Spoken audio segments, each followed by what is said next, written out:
ಮೊದಲನೇ ಬಾರಿ ಕರ್ನಾಟಕದ ಯುವಕ ಇಂಗ್ಲೆಂಡ್ ರೇಸ್ನಲ್ಲಿ ಗೆದ್ದು ಬಂದ 28 ಜಾಕಿ ಚಾಂಪಿಯನ್ಶಿಪ್ಗಳು ಭಾರತೀಯ ರೇಸಿಂಗ್ ಇತಿಹಾಸದಲ್ಲಿ ಅತ್ಯಧಿಕ 4 ಭಾರತೀಯ ಡರ್ಬಿ ವಿಜಯಗಳು ಅತಿದೊಡ್ಡ ರಾಷ್ಟ್ರೀಯ ವೇದಿಕೆಯಲ್ಲಿ ತನ್ನ ಪ್ರಾಬಲ್ಯವನ್ನು ಭದ್ರಪಡಿಸಿಕೊಂಡಿವೆ. ಭಾರತಾದ್ಯಂತ 100ಕ್ಕೂ ಹೆಚ್ಚು ಕ್ಲಾಸಿಕ್ ರೇಸ್ಗಳ ವಿಜೇತ, 250ಕ್ಕೂ ಹೆಚ್ಚು ಗ್ರೇಡೆಡ್ ಸ್ಟೇಕ್ಸ್ ಗೆಲುವುಗಳು ಅವರನ್ನ ದೇಶದ ಅತ್ಯಂತ ಯಶಸ್ವಿ ಗ್ರೇಡೆಡ್ ರೇಸ್ ಜಾಕಿಗಳಲ್ಲಿ ಒಂದನ್ನಾಗಿ ಮಾಡಿದೆ. ಭಾರತದಲ್ಲಿ ಸುಮಾರು 2500 ವೃತ್ತಿ ಜೀವನದ ಗೆಲುವುಗಳು ಯಾವುದೇ ಭಾರತೀಯ ಜಾಕಿಯ ಅತ್ಯಧಿಕ ಜೀವಿತಾವಧಿಯ ಮೊತ್ತ. ಬೆಂಗಳೂರು ಟರ್ಫ್ ಕ್ಲಬ್ನಲ್ಲಿ ಮಾತ್ರ ದಾಖಲೆಯ 920 ಪ್ಲಸ್ ವಿಜೇತರು ಬಿಟಿಸಿಯಲ್ಲಿ ಯಾವುದೇ ಜಾಕಿ ಸಾಧಿಸಿದ ಅತ್ಯಧಿಕ.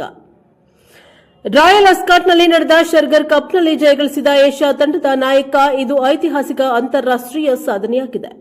Mauritius, Australia, UK, USA, Dubai, France, Malaysia, Macau ಮತ್ತು ಐರ್ಲೆಂಡ್ನಲ್ಲಿ ಜಾಗತಿಕವಾಗಿ ಭಾರತವನ್ನು ಪ್ರತಿನಿಧಿಸಿದ್ದಾರೆ.